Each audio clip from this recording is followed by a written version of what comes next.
What is going on, Failroaders? We're back talking about Final Fantasy VII Rebirth and Final Fantasy VII, and we're in Power Wash Simulator once again, which, we're standing in the 7th heaven right now. And for those of you who don't know, Power Wash Simulator is this weird power washing game, and it's published by Square Enix, so of course they shoehorned in Final Fantasy VII Remake. So yeah, we are cleaning the 7th heaven, but before I go any further with that, awesome announcement that we can make here, because this just dropped on Twitter. Let me see the page here. Tetsuya Nomura has stated, with the current state of fan feedback and abundant pre-order sales of Final Fantasy XVI, we feel that it is safe to announce the official release date of Final Fantasy VII Rebirth, as it will not harm the sales of Final Fantasy XVI. The official release date of Rebirth will come exactly 1 year after Crisis Core Reunion. I knew it. I called it on December 13th. 2023, and then at the very end he states April Fools. Okay guys, that is the only April Fools prank I'm gonna play on you guys tonight. So welcome, something that we probably just need to go ahead and get straight into cleaning this thing. I think there's one more level after this, and I don't know what that level is. I'm going to put the 25 degree on there. Let's see how that works. So, did a little bit of fan art. Tried to do Yuffie's Shuriken. Did the Buster Sword.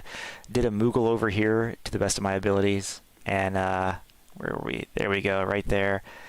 And I forgot to add wings to it. So, let's actually put, you know what? We got to put wings on this thing real quick.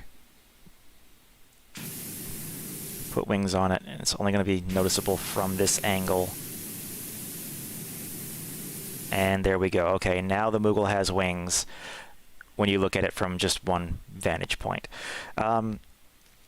So this is basically just a chance for off with what we do know about Final Fantasy VII Rebirth.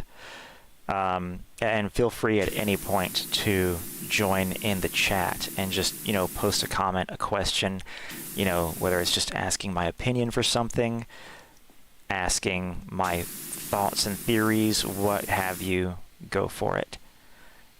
So, I know there's a ladder in here. Oh, we got it. Cool. We got it. We got it. I'm going to have to eventually clean up all this awesome artwork we made in the last stream. Oops. Nope. There we go.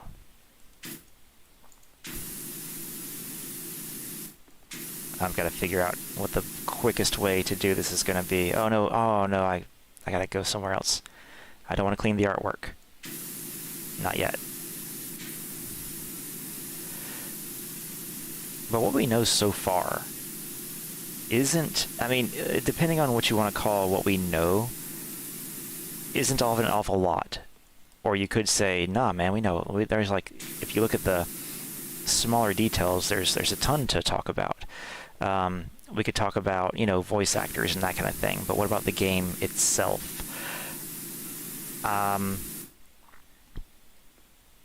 What's this? Is that... I forget what artwork we've seen. Where can this ladder go? F this ladder. Here we go. Oops.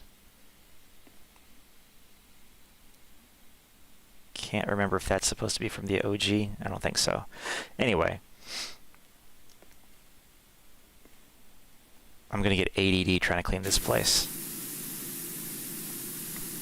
We've only got one trailer so far, and that was a trailer that was released like 9 months ago. It's going on a year now. And that trailer revealed a lot to us. It, number one, revealed that yes, there is going to be the flashback to the incident in Nibelheim that took place 5 years before the start cleaned the pipe cleaned. That took place 5 years before the events of Final Fantasy VII. And I think that's important to talk about because a lot of people theorized that the flashback to Nibelheim would no longer be significant because we've already fought Sephiroth. That's something that I honestly, disagreed with. Even though we have fought Sephiroth, knows all this information that she's like, well, how does he know this, How is it that he remembers this? Because I don't remember seeing him 5 years ago. That's also, even significant in just the little amount of detail that they gave in Remake, where Cloud and Tifa meet for the first time in Remake. And he says, they're at the bar, he hands her the flower, and he's like, has been 5 years, and she just goes, huh? So even something as small as that lets us know that the flashback is still an important event. I keep hitting the E button, which brings up the menu, instead of the R button, which rotates the spray nozzle. And then what shows the dirt? Yes. Oh gosh. Yeah. The tab button shows where all the dirt still is. Oh my god. It's like a nightmare. So anyway, I think this is also interesting. The Buster Sword looks really funny from this position, but from this position where I actually drew it from, it looks normal sized, so I thought that was funny. But yeah, so the significance of the flashback has been present, although, there was room for people to read into it as to whether it would or would not. Cool, got a wall. As to whether it would or would not be significant. Another reason why people said it wouldn't be significant was that, we've already fought Sephiroth, and the whole point of the flashback is to make Sephiroth out to be the badass that he is. And to incite fear in the audience in that, oh my god, look at how powerful he is, how could we possibly fight him? Let's see, this thing is still... Oh, no, this pinball machine is clean? Okay. I did it again.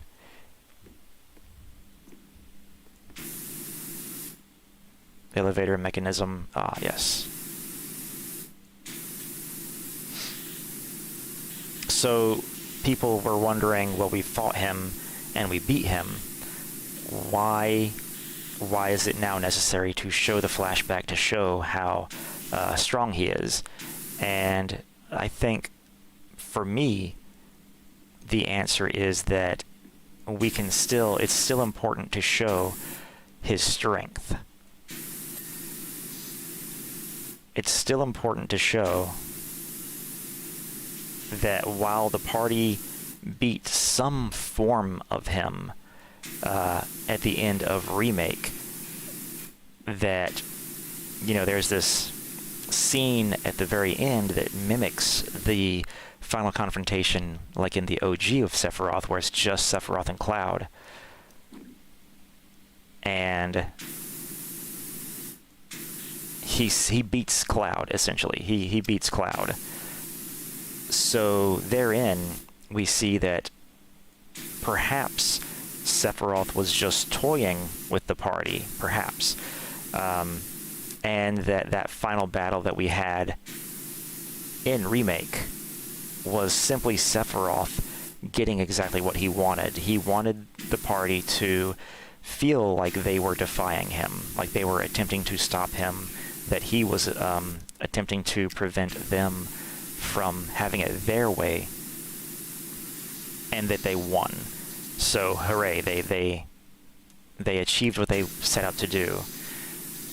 Or at least that's what he wants them to believe. He wants them to believe that they succeeded, when in actuality, and I think this will be also revealed in Rebirth, in actuality, they gave Sephiroth exactly what he wanted. Also, I'm not sure if it was ever divulged what version of Sephiroth we were actually fighting at the end of Rebirth.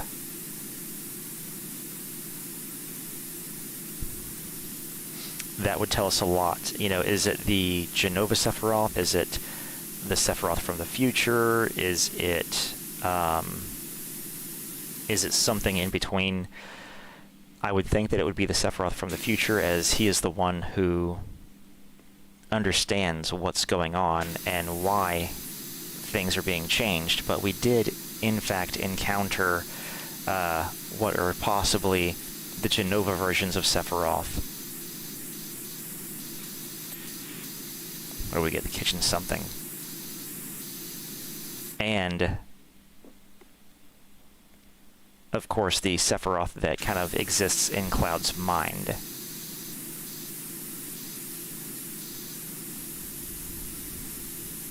Get down on the floor. We're nothing if not thorough in this game. If y'all didn't see the original stream that I did of this Power Wash Simulator, eventually we will get little notes from different characters in Final Fantasy VII. So I thought it was interesting that that Tifa mentioned that she had a job to do in Sector 8. Like, oh wait, it insinuated that maybe she was going on the mission with Barrett to the Sector 1 reactor. And I was like, that's not right. Tifa doesn't go, Cloud goes instead. But what if Power Wash Simulator takes place in the Terrierverse? In that case, Cloud is with Zack, and then Tifa would have to go in his place. Confirmed, Power Wash Simulator takes place in the Terrierverse version of Midgar. You can hate me for that or not, but I just thought that was a funny idea. No April Fool's joke there. How far are we? 39%. I don't know if we're going to make it. Hey, there's the message. Listen, I don't know what you've heard, but Shinra, it's not as kind and selfless as it paints itself. Okay. The Mako energy they produce, it's made by draining the planet's lifeblood. And they give little messages like this, too. I don't know if they would get any converts. Plus, the whole reason they provide it is to control the populace. Like a drug.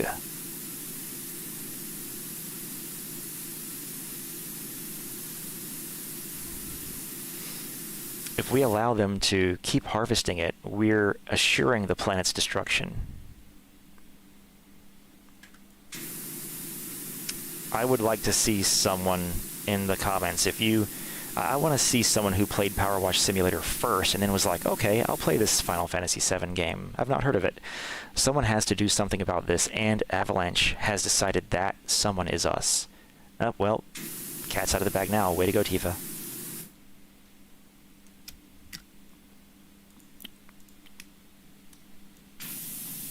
Let's get wider on here.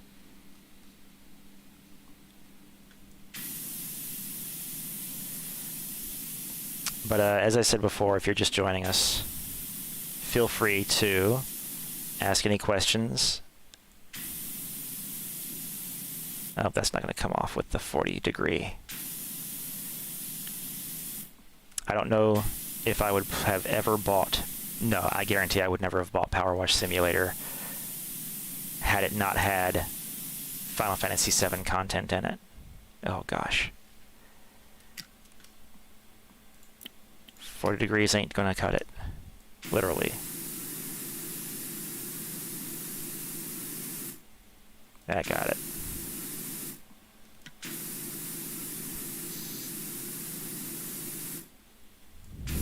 Also, if you guys weren't with us last time,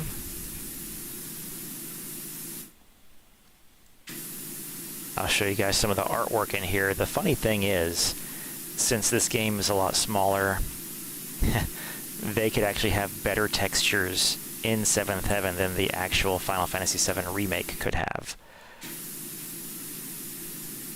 And so everything in the bar in this game is of a higher resolution than in Remake.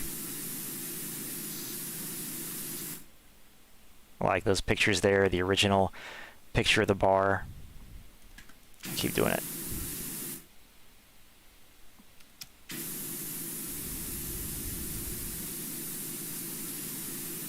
As I was making a video or compiling footage for another video, I noticed that, yeah, even this, you couldn't, this is unlegible, or illegible in Remake, and so are a lot of these things. That's still kind of difficult to see from far away. It looks like some kids.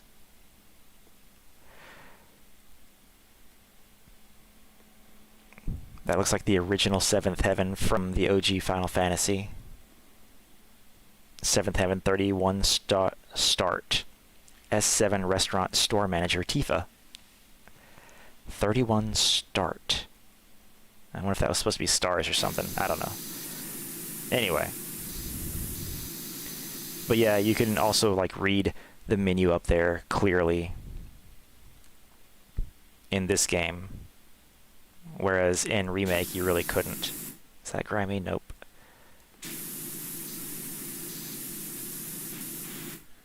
It's the TV.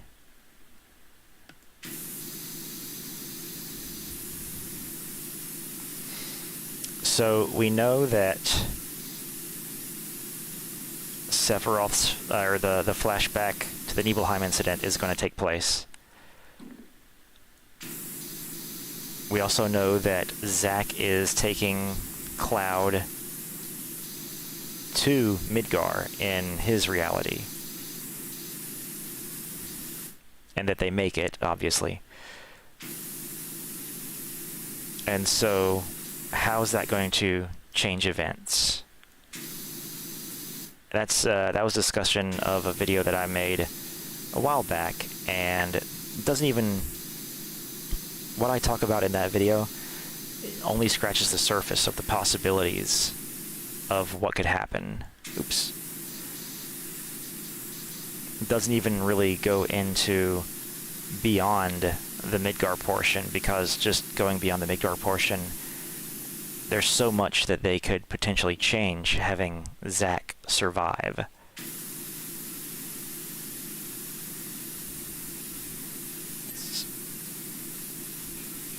Bar light.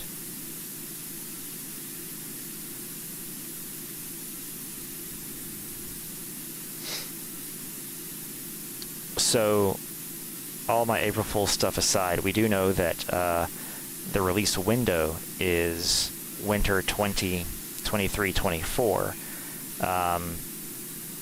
And though I joked about Remake approximately 1 year from the release of Crisis Core Reunion, I still think that that's a good possibility.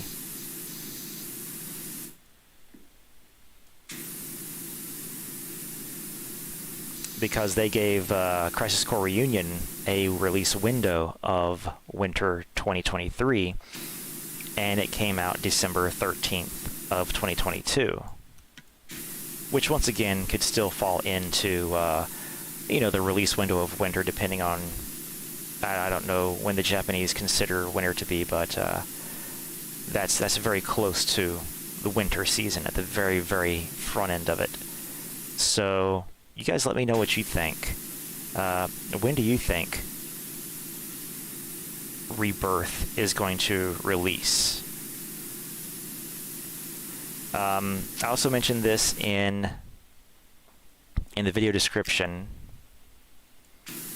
but you guys can also ask questions pertaining to Final Fantasy 16 as well. So much has been released on it, and I haven't had time to compile everything and to make the thumbnails for the future videos that I want to make for it. So I'm all for talking, anything you're interested in about Final Fantasy 16 as well. One thing I don't know that I talked about last time, I enjoy watching blind playthroughs of... Oh my god, it's so dirty. Wait, hold on. Oh, so dirty. Of Remake, because it is fun to see people's, first time reactions. What is this? Ceiling. Nope. I want to see the light. Bar hanging light. Okay. It is fun watching people's first time reactions to the game. And I've seen some people's reaction compilation to playing the OG as well. So it's always fun to see that. And of course, if you're here watching, just know that there are going to be spoilers that we talk about during this live stream. But once again, feel free to put in the chat any of your questions that you may have or any theories that you have as well. But one thing that came up recently, I was watching the Midgar portion, and it always happens, not the Midgar portion, the Shinra building portion of Remake. And it always comes up. How is it that Reeve is like the only good person in Shinra?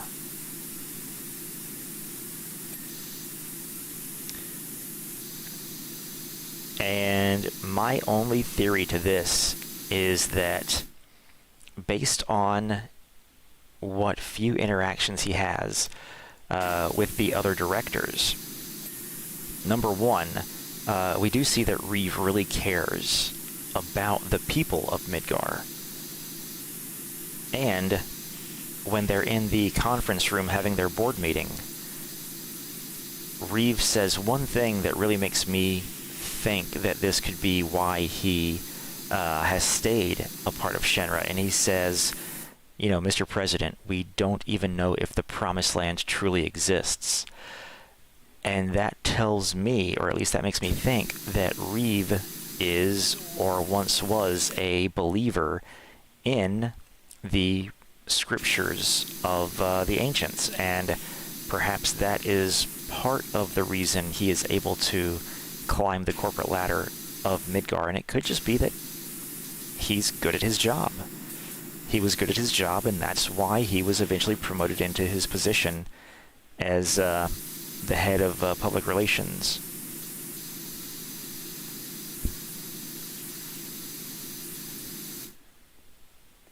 Barstool. Nope. Crouch. There we go.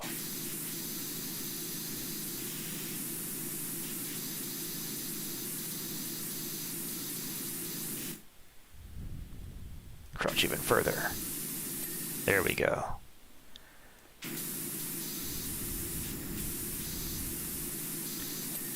So the reason that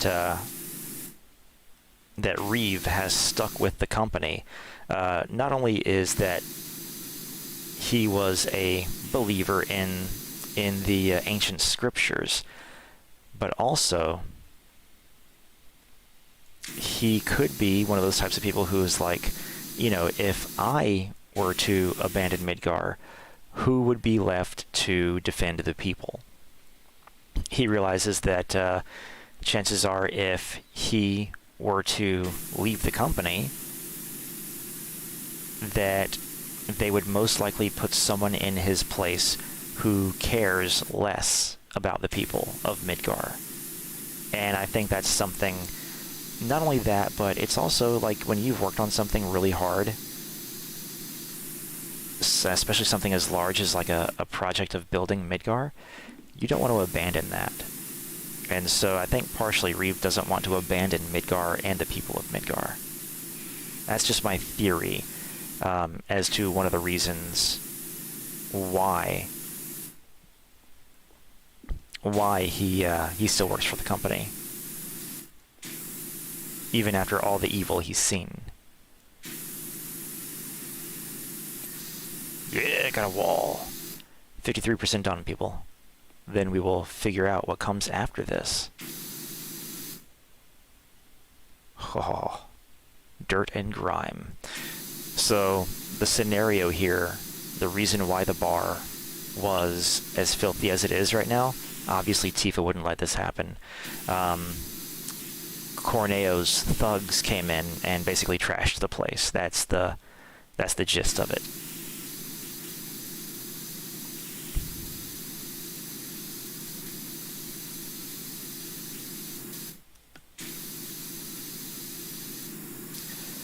So let me know what you guys think.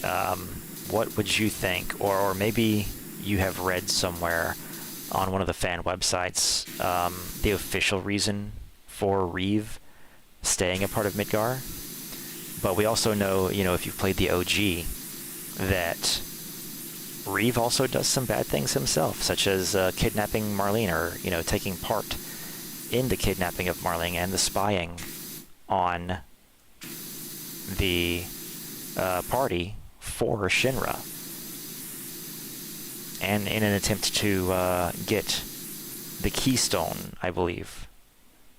Right? It's the keystone to the Temple of the Ancients, which once again would suggest that Reeve is also interested in figuring out the secret of the Ancients, and perhaps even finding the Promised Land. Although they have made him out in Remake to be much more of a good person.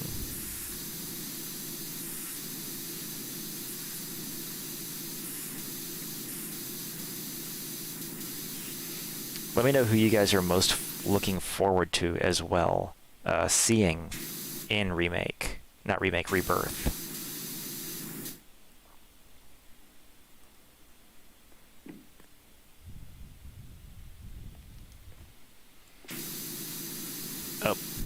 Oh, it was going to happen anyway. Yep, the Buster Sword's going to disappear here soon.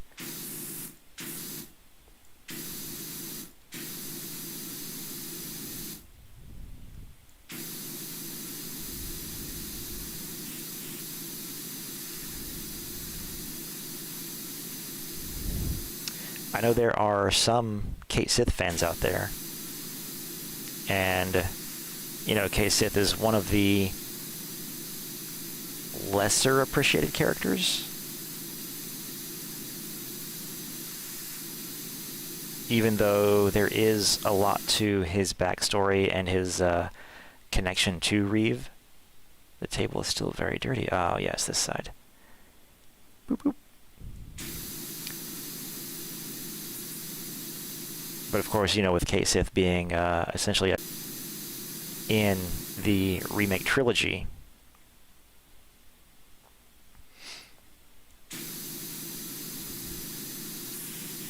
is something that people are looking forward to as well.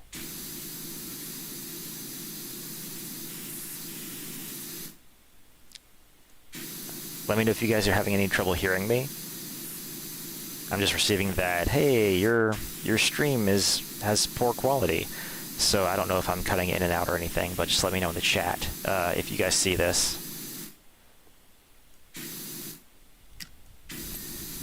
The table is done. The stool continues to be a pain in my ass.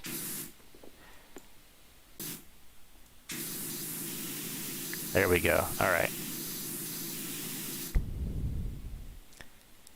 There's some more of the artwork over here. I can't remember if I showed you guys this. Sector 8 parking structure. I don't understand why that's there, but it's there.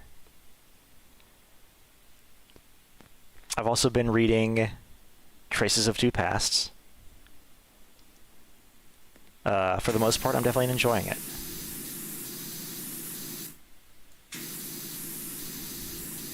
For the most part, I'm definitely enjoying it, is what I said.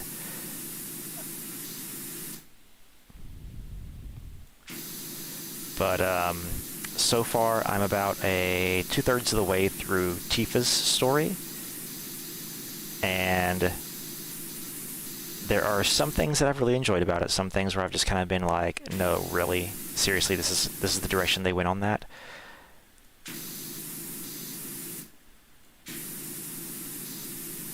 One of the she meets this radio. Come on.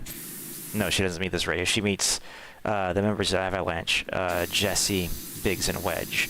So she meets them first, and I thought that was interesting.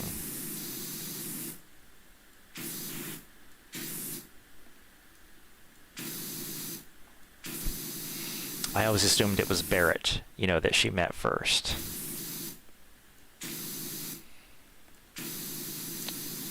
One thing I didn't like, well, I haven't liked so far, is how Zangan is implemented into the book. I was looking forward so much to seeing how Zangan trained Tifa, and based on how she acted towards him, sweet, got another big part, and her physique as well. And then it's like the village kicks him out or something, and he shows up to Tifa's early in the morning, like before anyone's up. He trains her for a day and hands her a book. And then is like, study this book, and then he just visits her occasionally, like after a few months or so. And Owls, you know, having only seen them 1 or 2 days out of the year, and that he's supposed to be extremely wise and stuff like that. I get that. But then I'm supposed to believe that Tifa learned this amazing by reading books from the guy. And I also understand that, yeah, it's perhaps supposed to show that Tifa, too, is, you know, is supposed to show the resolve that she has. And I get that part of it, but I still just don't believe it. I don't believe that she learns this amazing martial arts technique by reading the books of the master, you know.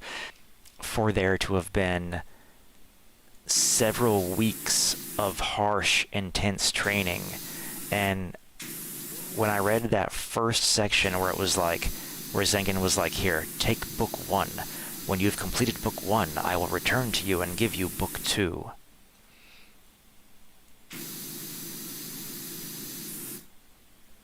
And you can, once again, argue that, or the Zangan style. And once again, I'm just like, nope, don't believe it. I don't care how amazing, or, you know, how much natural talent you've got. That's really the only part I've been disappointed in so far.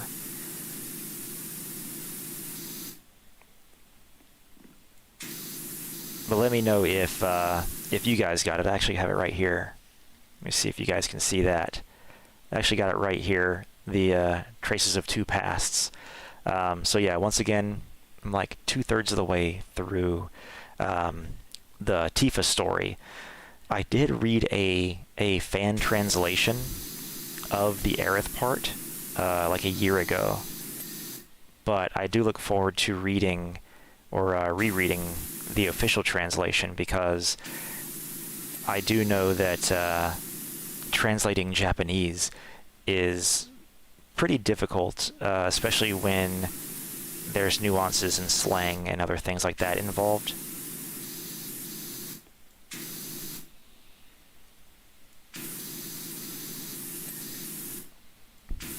Of the Japanese language.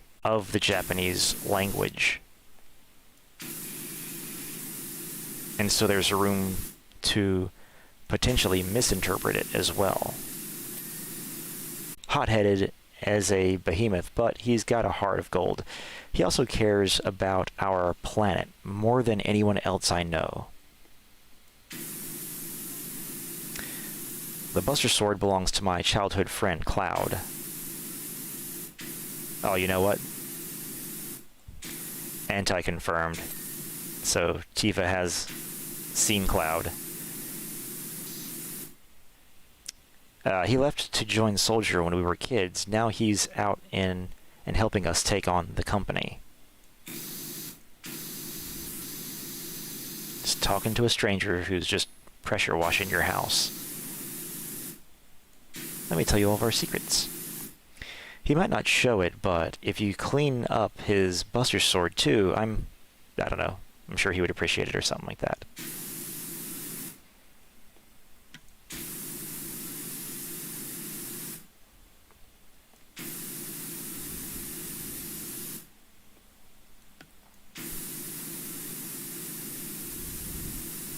But I have enjoyed the only other parts of the Traces of Two Paths that I've just kind of been like iffy on, or just some areas where it felt like they went into a lot of detail about some minor things where I was just like, I just don't care. I just don't care to learn all the little details about this one little insignificant thing that's only ever going to be a part of this book and nothing else. Metal container. Aha. Gonna go insane.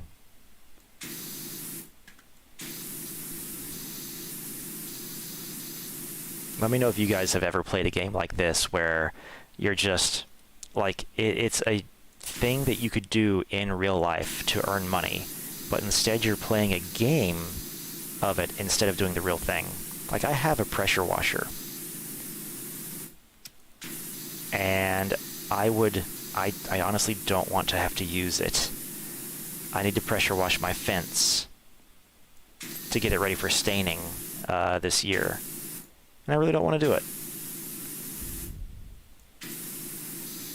It's going to be a weekend job, just pressure washing.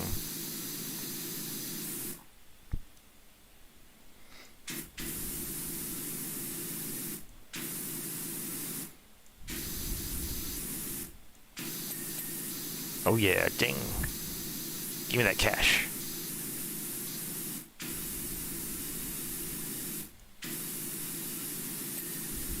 Sweet. Wall lantern.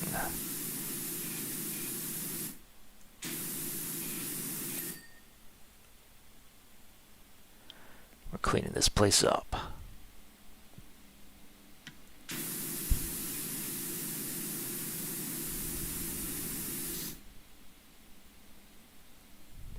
Okay, there we go.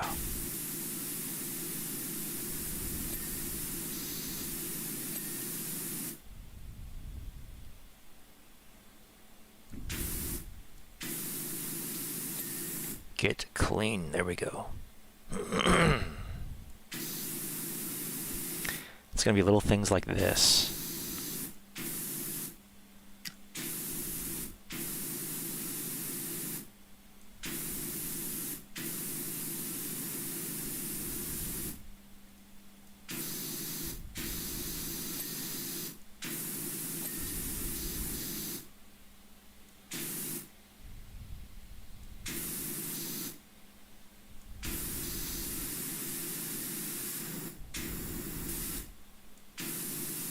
It's going to be little things like this that slow us down.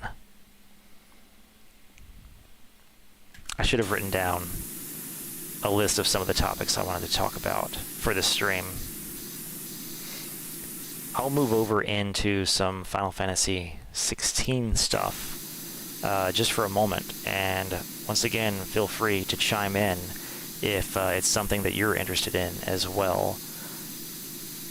There's a ton of information that has come out about Final Fantasy 16, and, you know, comparing it to Forspoken, the amount of information they've come out with compared to that, you can kind of tell that there wasn't a lot of enthusiasm inside the company for Forspoken, and now I'm not going to be one of those people who says, oh, yeah, Forspoken, I heard that was bad. I know sometimes games can get a really, really bad rap, even though, while they may not be the greatest game, it's like they're not as bad as people make them out to be. So let me know also if you've played Forspoken and what you thought about it. I definitely have heard some of the voice acting, and I was like, okay, yeah, that was definitely cringeworthy sounding. But, you know, comparing that FF16 to Forspoken, there's been a lot more information on 16 and a lot more content that they've shown of that game. Good grief. Cool. Oh my goodness, where's that ladder? I need that ladder. Let's just get... I'm just gonna... Goodbye, Buster Sword. I will miss you.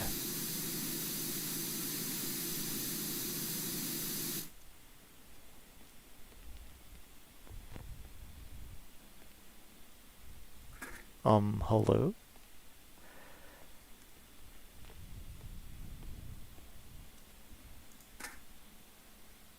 There we go. We'll get this really quick now.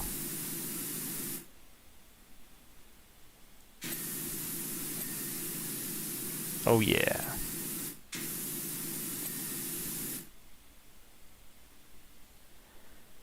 Everything here.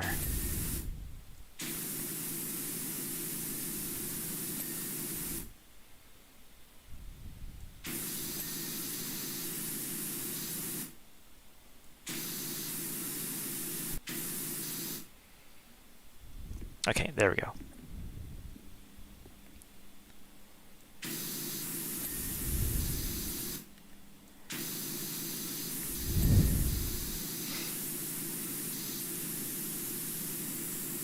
So I loved the questions that were asked in the PAX preview of the like, why is it so dark? You know, why is it this? Why is it that? What happened to this aspect of it? I heard it was going to be this. And I'm just like, I get that some fans, you know, some of these really noisy fans don't represent all of us.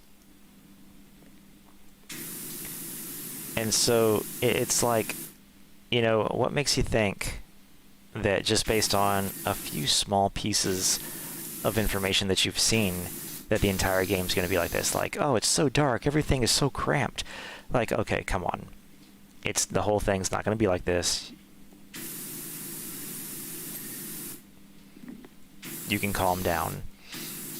And then there was that whole, what do they call it, the squeeze hole situation, where it was like, oh man, why are we seeing squeeze holes?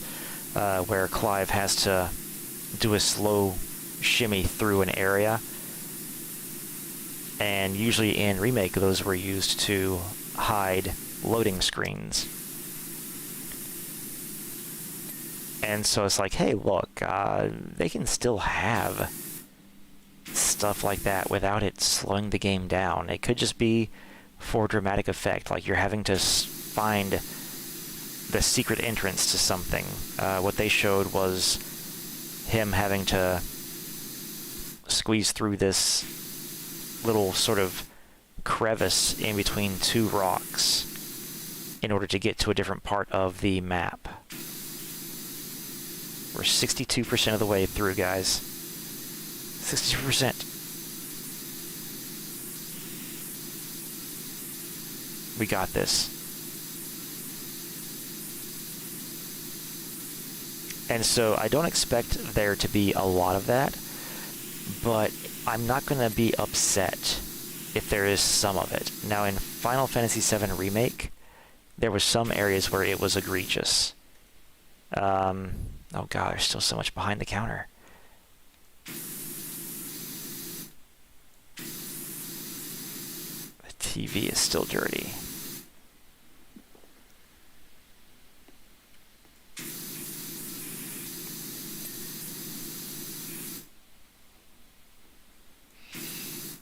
Just be clean television.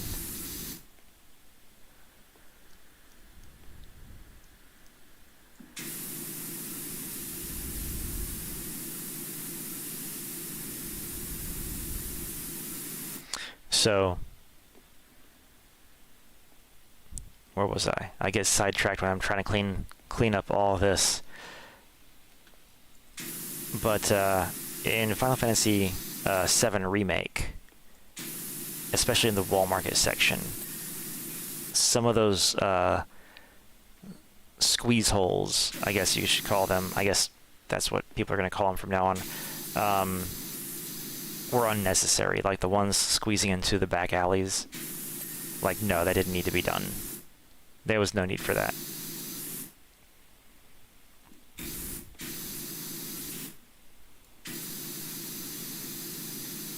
But then in other areas, like the slow walk, in order to allow dialogue to happen, that doesn't bother me.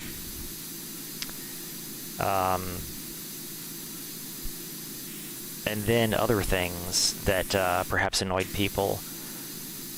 What was the other things? Oh yeah, the QuickTime events. I do like the way that they implemented the QuickTime events into 16. Like, they're not do or die situations.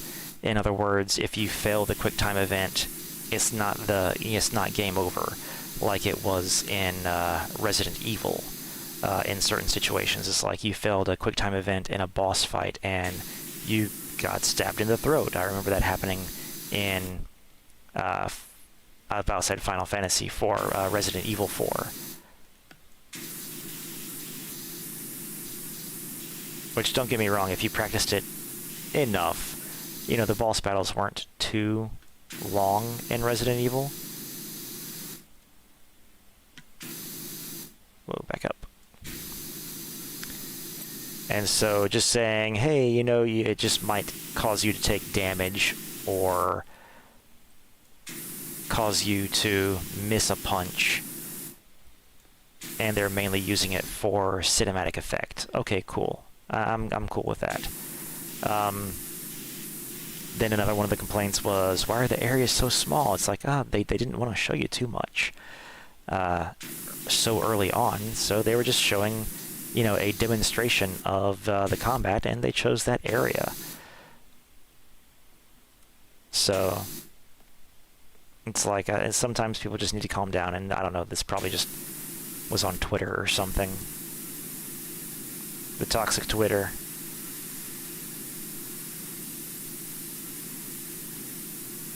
I haven't pre-ordered my Final Fantasy 16 yet. It's just one of those things where I just gotta sit down and remember to do so.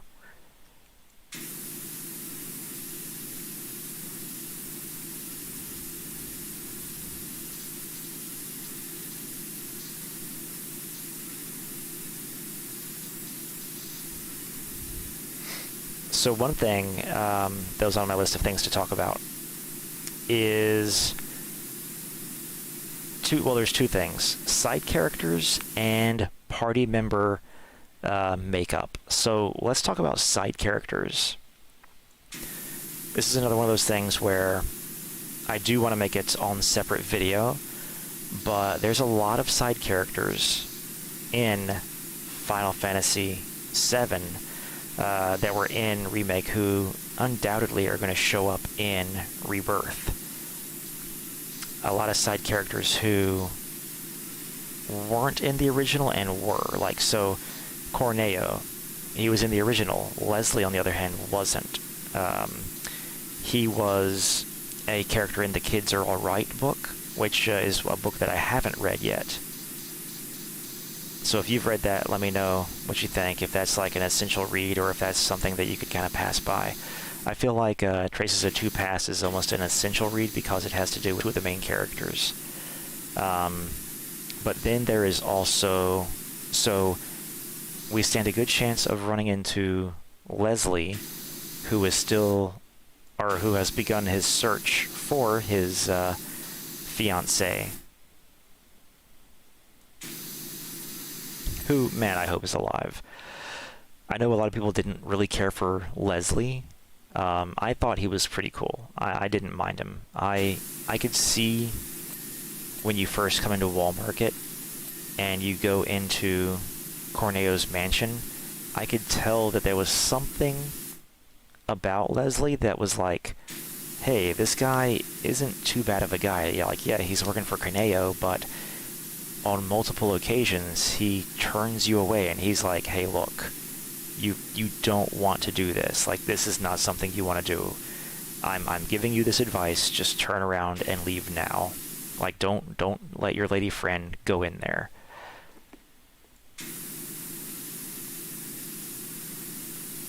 So his character, I liked his character. One character I did not like was Kyrie. She was annoying for all the right reasons for me to hate her. Although I also get that for a lot of people, Johnny was an annoying character. You know we're going to see Johnny. You know we're going to see Johnny again just because he was like this running gag in the OG game.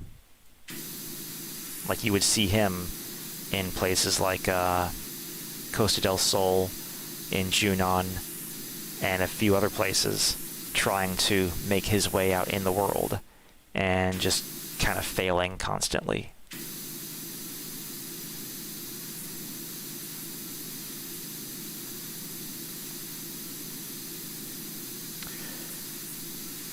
But so I don't know, like in the OG we encounter Corneo again, so I know that. I would assume that perhaps Leslie might get involved in that situation.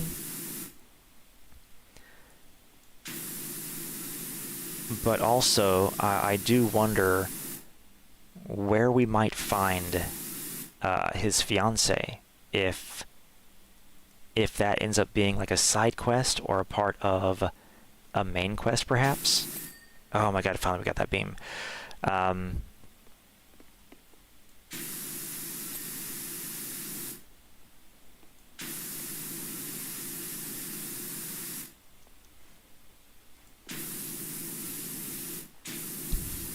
So, you know, for those of you who played the OG, you know we encounter Corneo again in a huge side quest area from the OG, which was Wutai.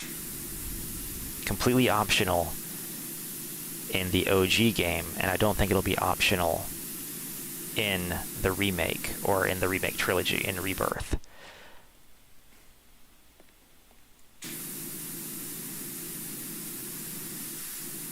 So we know we're going to run into, well, at least I hope we run into Corneo there again, because, you know, he has such an interest in Wutai, you know, in the way that he made his house. I can't remember if he's a native of Wutai. I believe he is supposed to be a native of Wutai, but you can tell that he is totally into that art style based on how his mansion was in Midgar.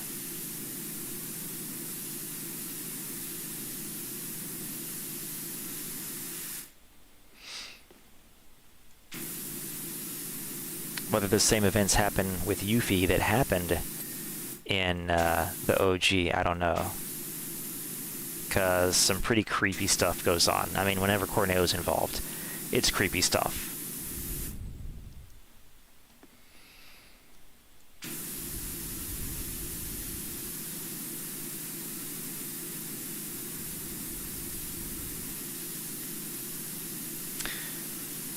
So let me know what you think in terms of, do you think we're going to find Leslie's fiancé? Do you think he's going to play a big role, or maybe just like a side quest role in Rebirth? And let me know if you think he's going to be involved in continuing to, you know, like even though he said he was kind of like done seeking revenge, do you think he's going to be involved in the Corneo bit that takes place in Rebirth? Because I do believe there will be a Corneo section. Ugh. It's like you look at one area, and it's like, okay, there's not a lot of dirt left. And then you turn around, and you're like, oh yeah, I've still got to get all this. What does this say? Happy Sparkler Season. That's what it says. Alright. Couldn't tell what that last word was. Was the Dart leaderboard over here? It was not. Let's see what's out here in the window. It looks weird. Window cleaned.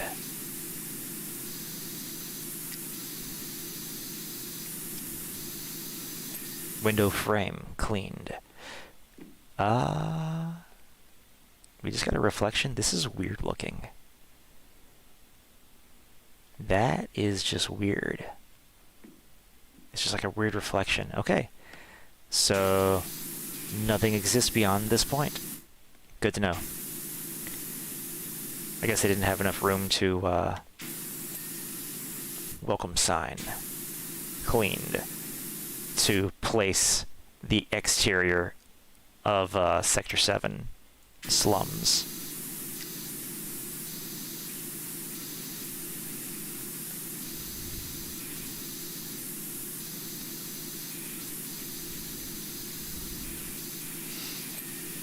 Another character that I think we will see again is Roche.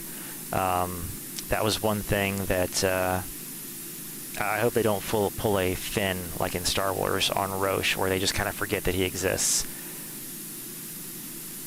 Because the popular theory for Roche is that he's going to appear in Rebirth as a soldier second class. So he'll have undergone more training, more Mako infusion, and we're going to encounter him again, you know, faster and stronger. So I do wonder, and Roche has this sort of very chaotic appeal to him. He is definitely, like, I don't even know if you'd call him chaotic good. Let me know what alignment you think Roche has, or any of these characters for that matter. Definitely chaotic because he's willing to attack his own people to, you know, get his own agenda achieved or accomplished. Is this clean? No, it's not.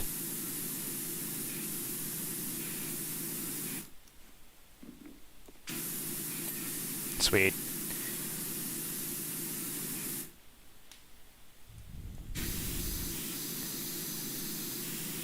So the popular theory is that he's going to be a second-class soldier, and we're going to combat him again. You know, he's going to want to fight us, or at least Cloud, 1v1. So is it possible that we're going to see him in Junon? That is the one place where I could think that we would see him. I can't believe how amazing the place looks, and you're not even finished. Why, thank you.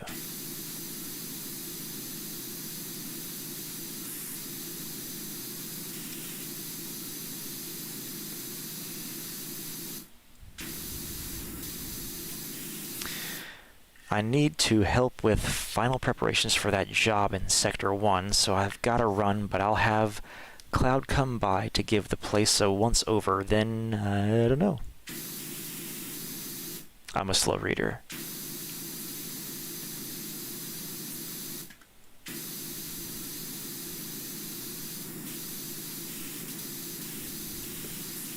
This is normally about the time where someone else would call and be like, hey, I need you to come clean this for me. Like in the little scenario that exists in this game.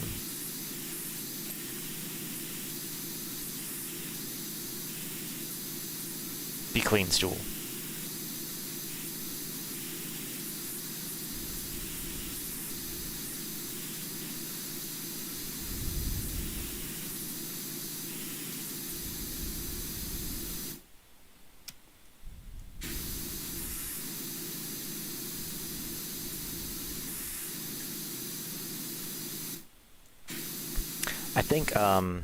I think Junon is the most logical place for us to run into Roche.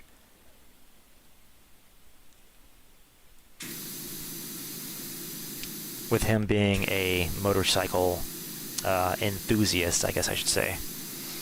We'll run into him in Junon, as that might be like his new assigned place after his debacle in Midgar. And it would also be a place where he could potentially ride a motorcycle, even though there are streets in Junon. I don't know that I've ever seen vehicles in Junon. Let me know if you know the answer to that.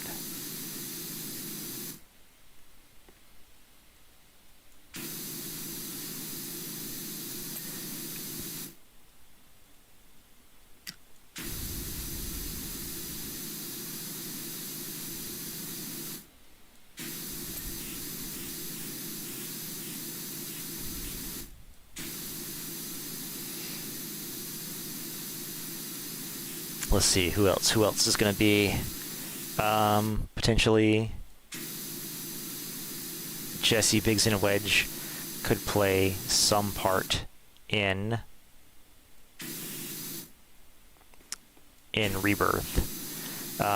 That's another thing that I also want to make a video on, is the reasoning for some of the changes that took place in Remake.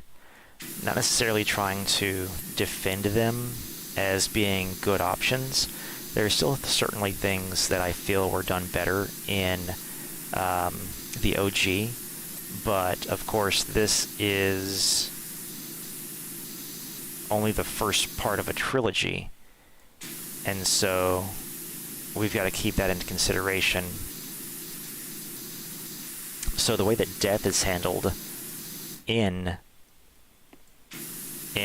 Remake is certainly vastly different from the way death is handled in the OG, and I feel like they tried to sort of insert death in there, but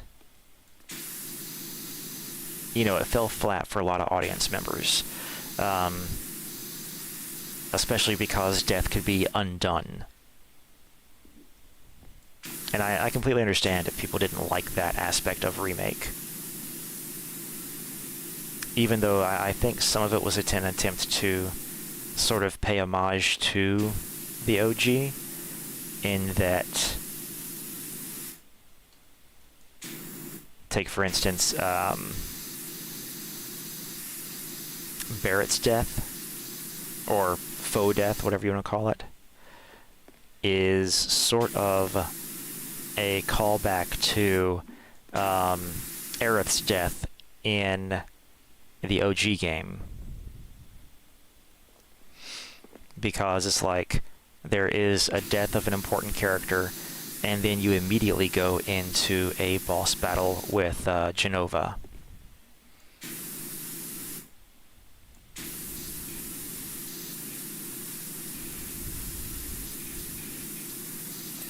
So in Remake, you had a death of an important character, and then you immediately went into a boss battle with Genova Dreamweaver.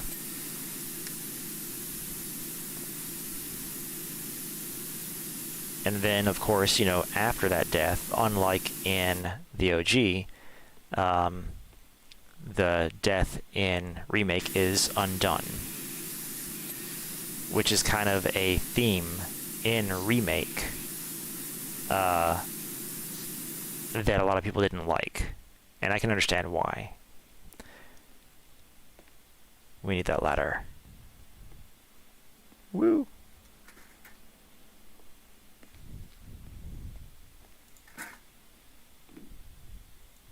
This is going to annoy me. Nope.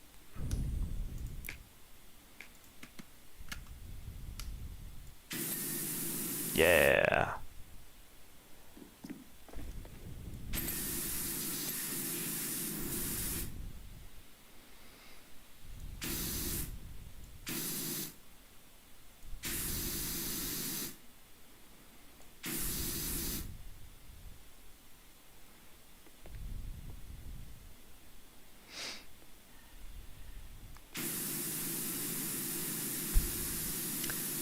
Let me think. Who else? Who else are some side characters?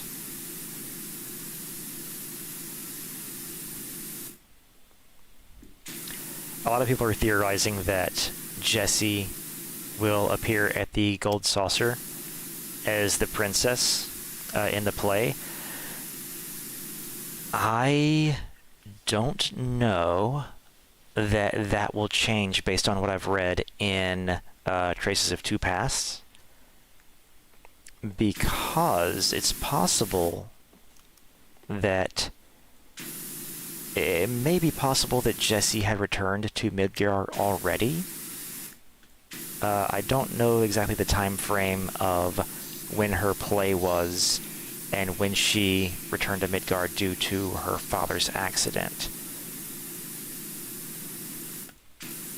So the important thing to know about the whispers being undone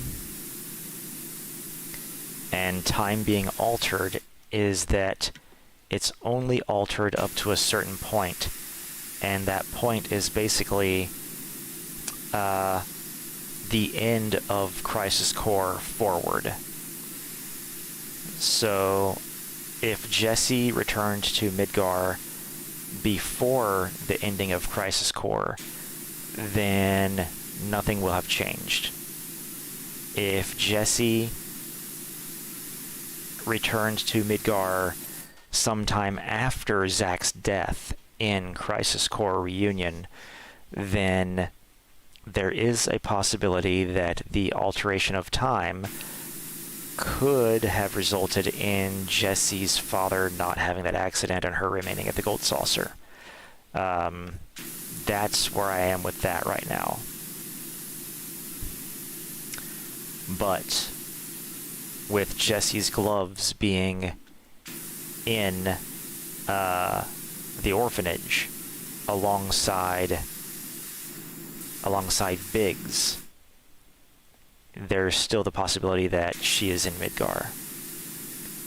Goodbye, Moogle.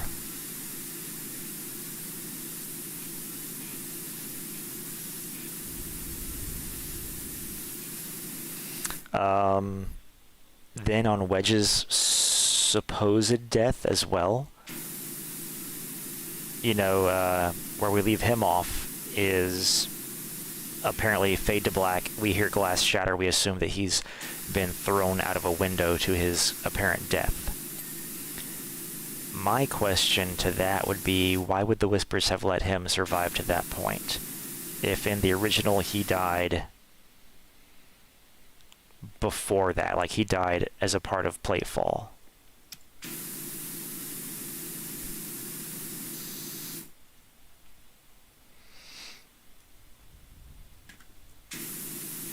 So, and then there's also, you know, that thing that you always have to keep in mind is if they don't die on camera, then they're not dead. So technically, Wedge, you know, it faded to black before Wedge died, which leaves the question, is he alive or is he dead? So that's also something that we can only find out in once we begin playing Rebirth, or once we have played Rebirth. One of my theories in this, and this is another video that I want to make, is that they are attempting, the devs are attempting to not to give us nostalgia, but give us the feelings that we felt back then. So it is the difference between, you know, nostalgia. It's oh man, I loved this part in the original movie, and I really like how they re-implemented it in Remake. That's nostalgia, you know, versus the fear of not knowing. What does that say? Seventh Heaven. I don't know if this format's in there. I assume it must be in the game itself.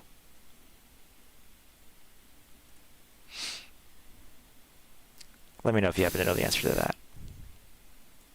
All these little dots, how did I miss these? I was so careful.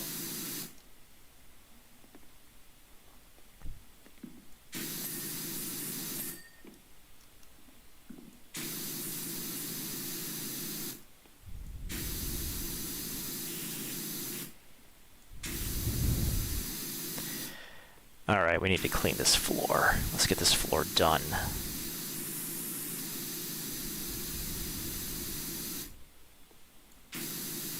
So, people were, this is going back to the whole death thing, you know, and the dissatisfaction with the way death was handled, like how Barrett was killed and then resurrected in Remake.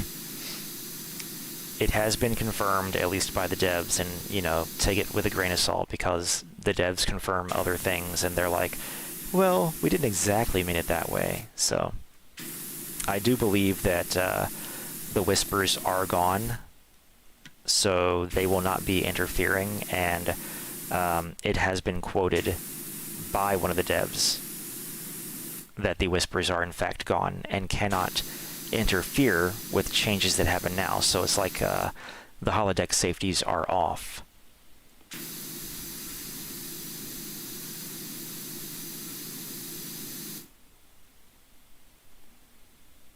The way they did is because they're saving this for another part of the game, and once again, it is for that reason of giving us not the nostalgia that we had, but the feelings that we had back then.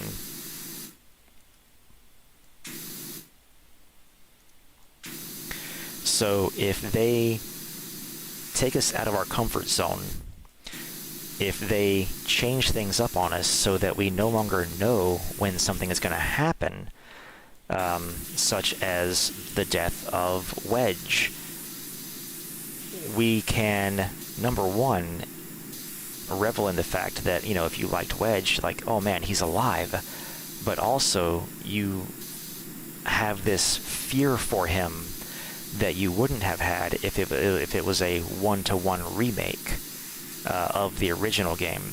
So you now have this fear of, my goodness, he's alive. This didn't happen before. Is it going to stay this way? Is he going to die? And so on.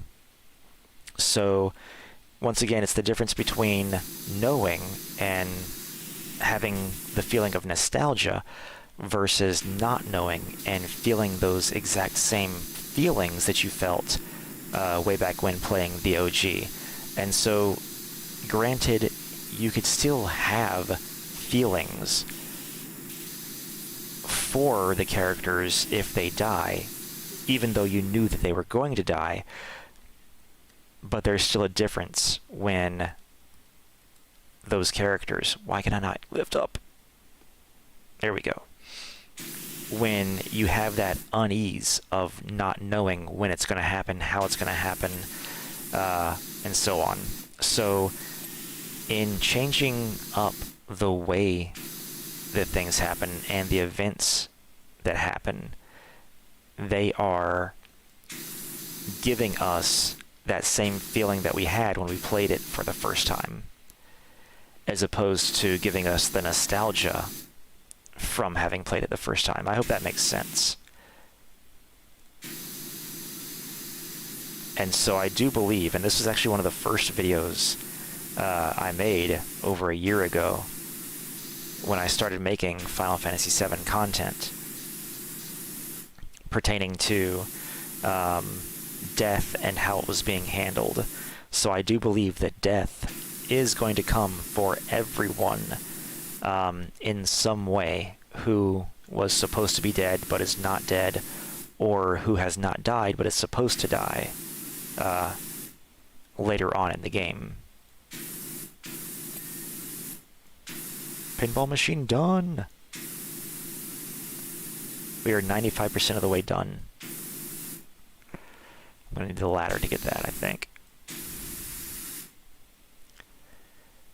The floor is almost done. Floor done. Sweet.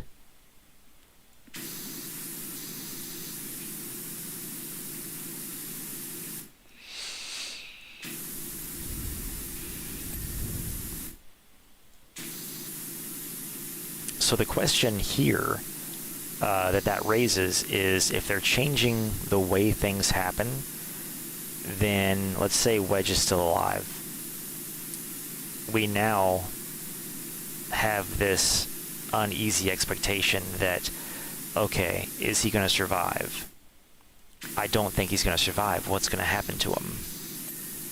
So let me know what you think about that. If you don't care, or, you know, it doesn't matter, they need to die the same way that they died the first time.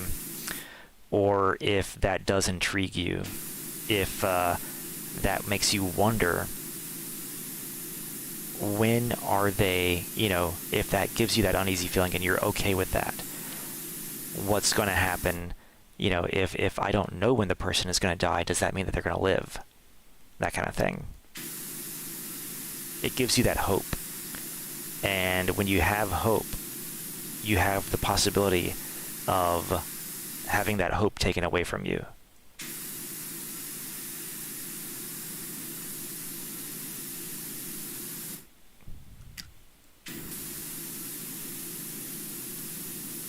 I promise we're going to get through this.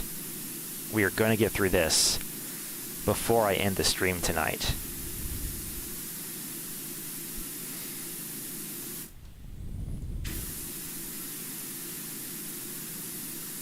Thank you for joining me, everyone who already has so far. And once again, if you have questions or comments based on anything that I have spoken about so far, let me know. We can elaborate on whatever topic we might be talking about.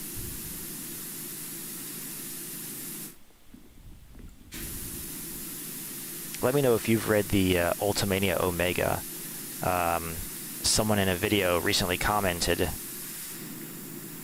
about some things that are in the Omega that have been translated, you know, on various websites. And I thought it was interesting.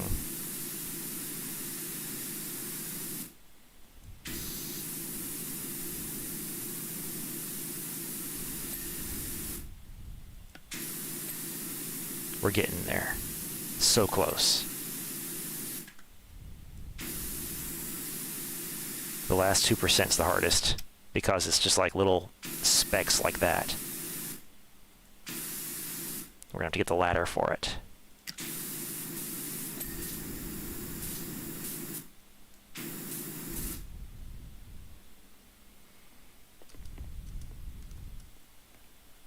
Oh my god, it's looking so much cleaner.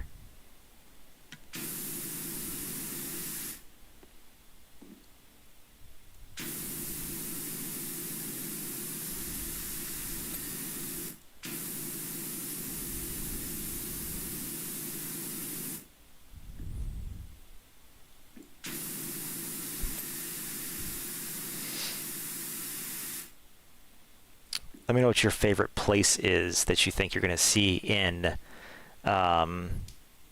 Rebirth. I think a lot of people's favorite place is going to be the Gold Saucer. I know that's probably my most anticipated location.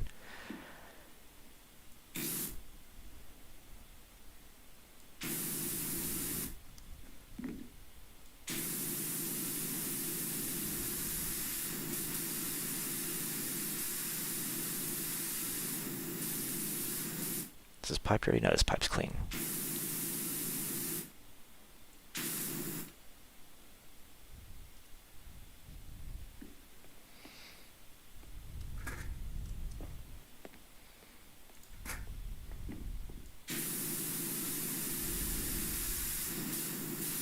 I didn't get close enough.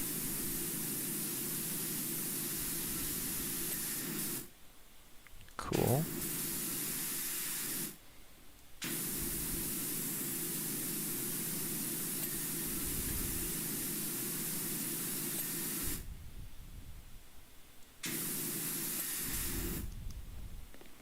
%.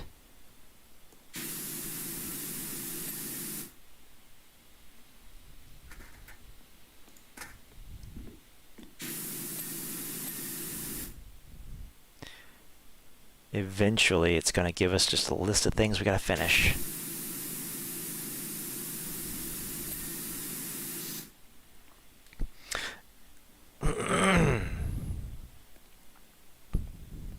Oh, so much right there.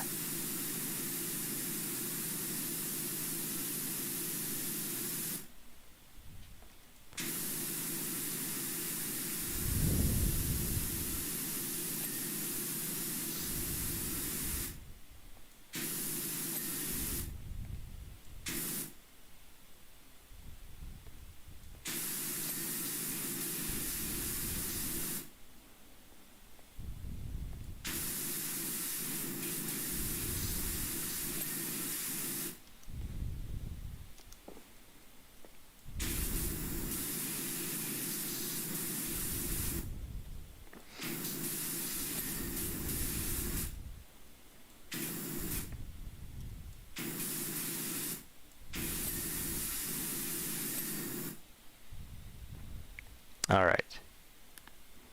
Time to look at what we got here. Clean back bar cabinet. Dang. Back bar top. Back room box.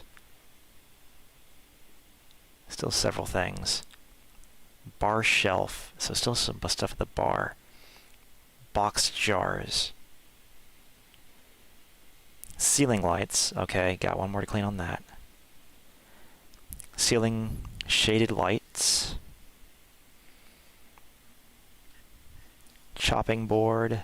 Alright, just a bunch of small things.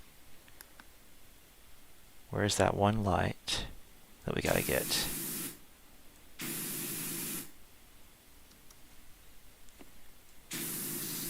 Be clean. There we go. Whole bunch of stuff in the back bar. Uh-huh. Little spots here and there.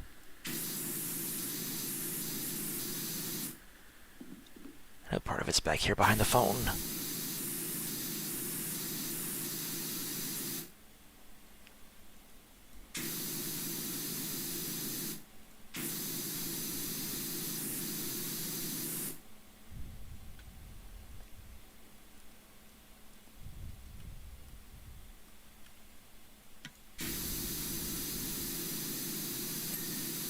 There we go. We got it. All right.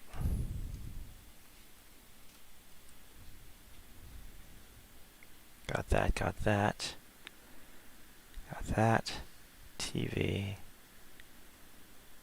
Frames.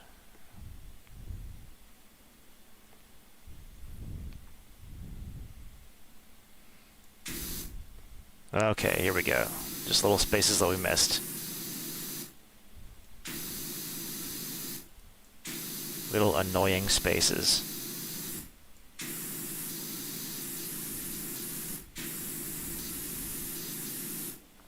If you're just joining us, we've been talking about I've just been randomly talking about different topics of Final Fantasy VII Remake and what we might see in Rebirth. Let me know if you've got any questions, theories, thoughts. The box right there. Boom, got it. Table. Everything. So, kitchen counter. Not seeing the dirt. There it is. Sweet. What was that? Step stool.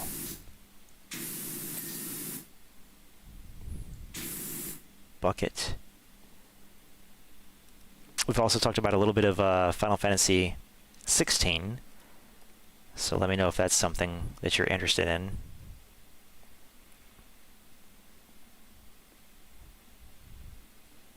There we go.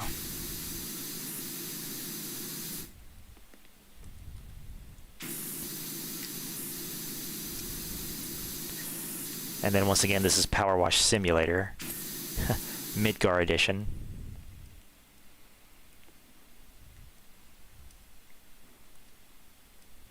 I'm not seeing it. Alright, we gotta check again. What else haven't we got? Back bar cabinet light. Back bar cabinet light. Bar shelf. Boxed jars. I don't know where that is. Oh, the light. Good grief. Cool.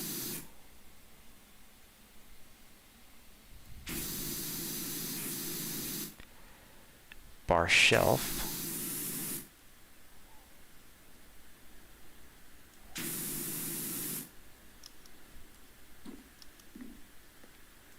This is where it is. All right. This is where so much of that grime is. We're getting it. Sweet. Once again, the 99% That's the hardest part. Clean, clean, clean. So much clean. Ceiling shaded lights and chopping boards. There's chopping boards over here. Are you kidding me? Shaded lights.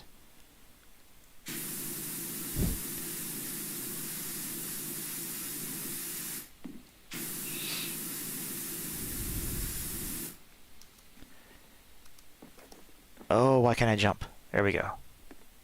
It's up in here. Good grief.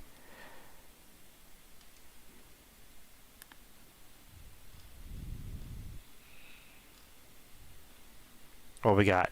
Jukebox. Is that it? Neon signs. Wall columns, wall lanterns. Okay. Alright. Where's the neon sign? Which neon sign is it?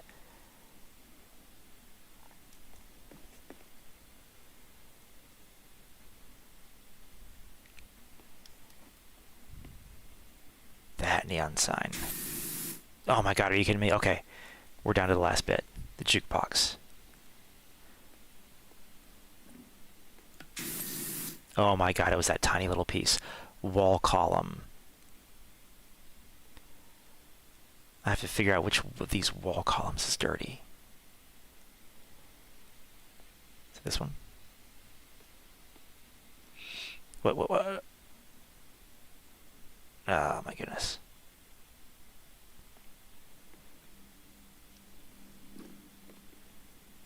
Nope.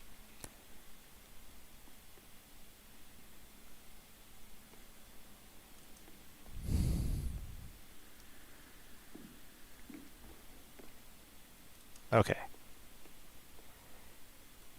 Which one are you? This one. This is the one. Where's it at? Alright.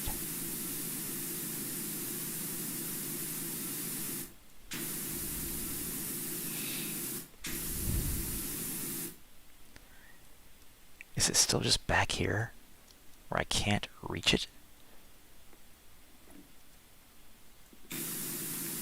Oh, you gotta be kidding me. Okay. Wall lantern. Okay, we're almost done here. We are on the... Wow. How did I miss that? This is it. The home stretch. Oh my goodness. Alright. Oh.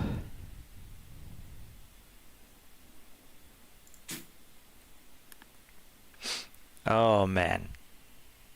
This didn't take forever.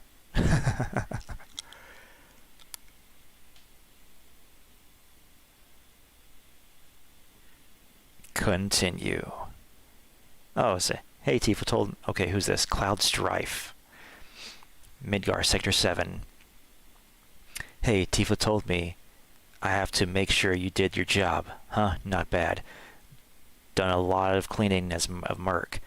You're the real deal. I see you washed my sword too. Alright. We done with the small talk. Alright, we done with the small talk? Got more important things to do. Bye. Oh, that's it. Okay. Oh, okay. The Mako Energy Exhibit. Shinra Building.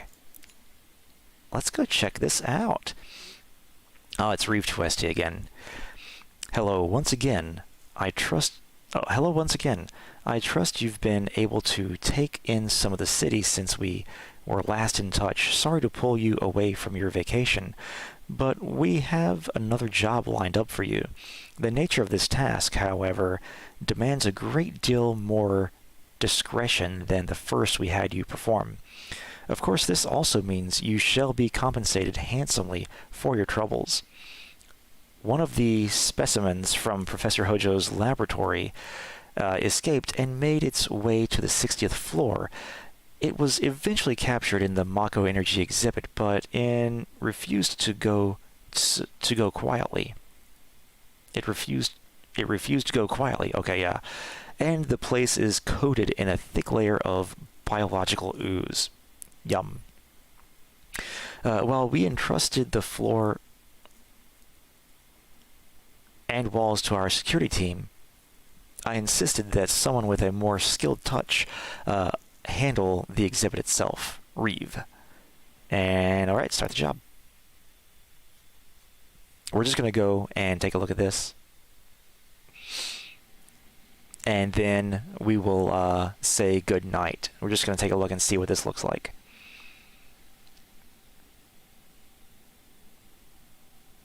Can I have negative? And here we are. That's pretty disgusting. Bioresidue.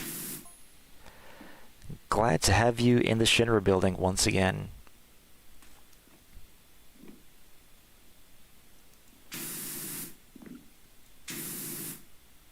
That's hard to clean. Even though I might not even be where I am today without the company's stunning advancement in Mako harvesting technology, I have rarely visited this exhibit, and I believe I finally understand why.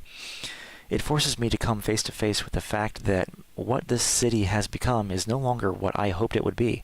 That's really interesting. Getting into the mine of Reeve. Well, ladies and gentlemen, thank you to those of you who were able to join me on this stream. And yeah, this is probably going to be the last of these Power Wash Simulator Midgar things that I do, unless I see something interesting in here or just want to relax with you guys on stream another time. Be sure to check out my other Final Fantasy VII videos. I've got plenty of them, and I've got more planned. I definitely want to create more edited videos, and so I'm going to come up with a list of ideas and things I want to talk about. Some of those things I brushed over in this video as well, or talk to you guys about. So if you happen to leave a comment based on some of the questions that I asked, you might just, you know, help influence some of these videos that I create in the future. So let's just take a look at this real quick and see. Yeah, we got Sector 6 right there. Comes all the way over here. I really enjoy that they put some of this stuff into the game. We're already 8% done. This is funny. Alright. Welcome to the Shinra building, our humble home. But yeah, so we're absolutely going to continue to come up with more Final Fantasy VII content. We're also going to have some Final Fantasy XVI content, of course. I may try to make that a live stream, but I don't know yet. I definitely want to make Rebirth a live stream, and I may also attempt to start a live stream with Final Fantasy II. What is this? The Sector 00 observation platform. Okay. But yeah, Final Fantasy II is one that I've been wanting to play because it's regarded as not like a horrible one, but as one of the least favorites in terms of the numbered Final Fantasies goes.